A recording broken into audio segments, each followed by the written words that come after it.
ದೇವನಹಳ್ಳಿಯ ಸಾರ್ವಜನಿಕ ಆಸ್ಪತ್ರೆಗೆ ಇಂದು ಉಪಲೋಕಾಯುಕ್ತರಾದ ಬಿ ವೀರಪ್ಪ ಭೇಟಿ ನೀಡಿ ಪರಿಶೀಲನೆ ನಡೆಸಿದ್ರ. ಅಲ್ಲದೆ ತಾಲೂಕು ಕಚೇರಿಗೆ ಭೇಟಿ ನೀಡಿ ಅಲ್ಲಿನ ಸ್ಥಿತಿಗತಿಗಳ ಬಗ್ಗೆ ಪರಿಶೀಲನೆ ನಡೆಸಿ ದೇವನಹಳ್ಳಿಯ ಸರ್ಕಾರಿ ಆಸ್ಪತ್ರೆಯಲ್ಲಿನ ಅವ್ಯವಸ್ಥೆಗಳನ್ನ ಕಂಡು ಲೋಕಾಯುಕ್ತ ನ್ಯಾಯಮೂರ್ತಿಗಳು ತೀವ್ರ ಅಸಮಾಧಾನ ಹೊರಹಾಕಿದ್ರ. ಆಸ್ಪತ್ರೆಯಲ್ಲಿ ಸ್ವಚ್ಛತೆ ಹಾಗೂ ವೈದ್ಯರ ಕೊರತೆ ಇರುವುದನ್ನ ಕಂಡು ಲೋಕಾಯುಕ್ತ ನ್ಯಾಯಾಧೀಶರಾದ ಬಿ ವೀರಪ್ಪ ಗರಂ ಆದ್ರ.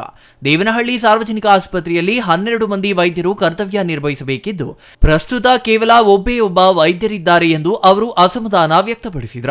ಆಸ್ಪತ್ರೆಗೆ ಭೇಟಿ ನೀಡಿದ ಉಪಲೋಕಾಯುಕ್ತರಿಗೆ ಸಾರ್ವಜನಿಕರಿಂದ ದೂರುಗಳ ಸುರಿಮಳೆಯೇ ವ್ಯಕ್ತವಾಯಿತು.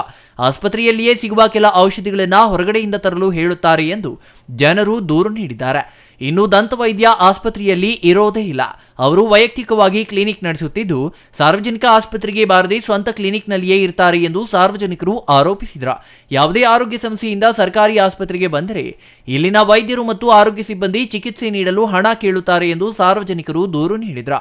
ಇನ್ನು ಆಸ್ಪತ್ರೆಯಲ್ಲಿರುವ ಪರಿಸ್ಥಿತಿಗಳನ್ನು ಖುದ್ದು ಪರಿಶೀಲಿಸುವ ಜೊತೆಗೆ ಸಾರ್ವಜನಿಕರಿಂದ ಬಂದ ದೂರುಗಳನ್ನು ಆಲಿಸಿದ ಉಪಲೋಕಾಯುಕ್ತರು ಆಸ್ಪತ್ರೆ ವ್ಯವಸ್ಥೆಯ ಬಗ್ಗೆ ತೀವ್ರ ಅಸಮಾಧಾನ ವ್ಯಕ್ತಪಡಿಸಿದರು.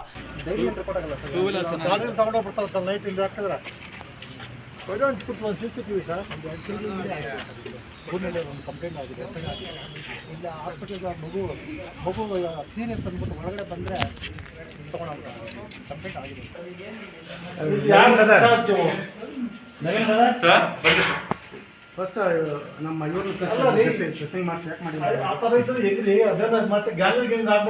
ಈಗ ಶಿಫ್ಟ್ ಮಾಡ್ತೀವಿ ಶಿಫ್ಟ್ ಡ್ರೆಸ್ ಮಾಡಿಸಿ ಸರಿ ಸರಿ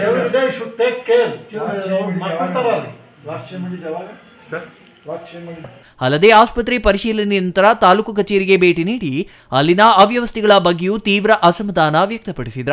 news bureau, CTV news, Chikkaballapur.